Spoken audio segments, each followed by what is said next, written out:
बघा, स्पर्धा परीक्षा केल्यामुळे तुमचा लॉस कधीच होत नाही. मुळात लॉस कधी होतो, की तुम्ही त्या ओव्हर लिव्हरेज केल्यानंतर म्हणजे 1 वर्ष झाले, 2 वर्ष झाले, 3 वर्ष झाली आणि स्पर्धा परीक्षेच्या नावाने तुमचे आयुष्यातले 10-10 वर्ष जर तुम्ही घालत असाल, तर त्या ठिकाणी लॉस होतो. पण 4 वर्ष तुम्ही अभ्यास केलात आणि 5व्या वर्षी तुम्हाला समजलं, की माझं होत नाही.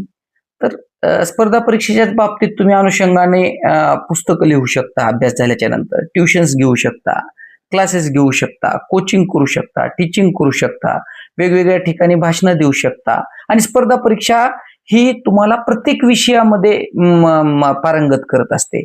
म्हणजे तुम्हाला जिओग्राफीमध्ये पण त्यांचा अभ्यास असतो, इतिहासाचा पण अभ्यास असतो त्याच्यामध्ये, इकॉनॉमीचा पण अभ्यास असतो, त्याच्यामध्ये चालू घडामोडीचा पण अभ्यास असतो, त्याच्यात राजकारणाचा पण अभ्यास असतो, त्याच्यात समाजकारणाचा पण अभ्यास असतो.